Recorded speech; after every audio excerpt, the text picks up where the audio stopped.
9 experienced hikers, a freezing night in the Ural Mountains, a tent ripped open from the inside, and then silence. When search teams finally found them, the truth was more horrifying than anyone could imagine. Some were half-dressed, their bodies scattered across the snow. Others had injuries that made no sense. Cracked ribs, missing eyes, even traces of radiation. To this day, no one knows what really happened on that mountain. But one thing is certain: whatever they encountered was deadly. This is the Dyatlov Pass Incident. January 1959. The Soviet Union is in the grip of winter, but that doesn't stop a group of skilled hikers from setting out on an expedition. Led by 23-year-old Igor Dyatlov, these weren't amateurs. They were students from the Ural Polytechnical Institute, trained in survival, ready to conquer the mountains. Their goal? Reach Otorten, a peak in the northern Urals. A challenging trek, but nothing they couldn't handle, or so they thought. On January 28th, they boarded a train to Ivdel, then a truck to the last inhabited settlement. From there, they skied into the wilderness. The first few days went smoothly, cold but manageable. Then on February 1st, something went terribly wrong. Search teams found their tent days later, but it was a scene of chaos. The tent had been cut open from the inside. The hikers' belongings were still inside, but they were gone.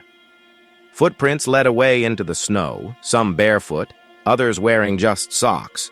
No signs of a struggle, no animal attacks, just panic. Why would 9 trained mountaineers flee into 30-degree solar temperatures without proper clothing? What were they running from?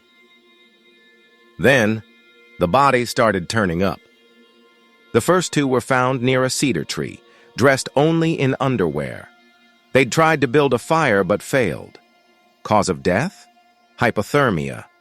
But the others, their injuries were far more disturbing. One hiker had a fractured skull. Another had crushed ribs. Injuries so severe, experts said the force required was like being hit by a car. 2 were missing their eyes.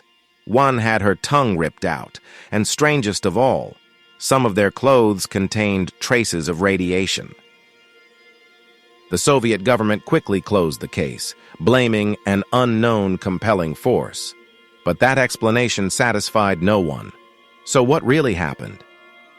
Some say an avalanche forced them to flee, but there were no avalanche signs, and the injuries don't match. Could low-frequency wind vibrations have caused panic? Maybe. But what about the radiation? The area was near a secret missile site.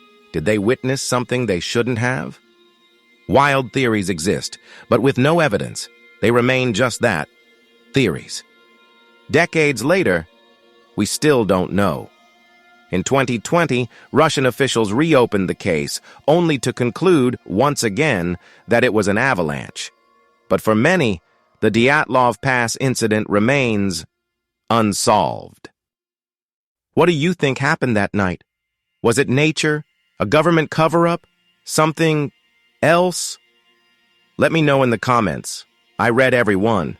And if you love mysteries like this, make sure to like, subscribe, and hit the bell so you never miss a story. Because the truth is still out there.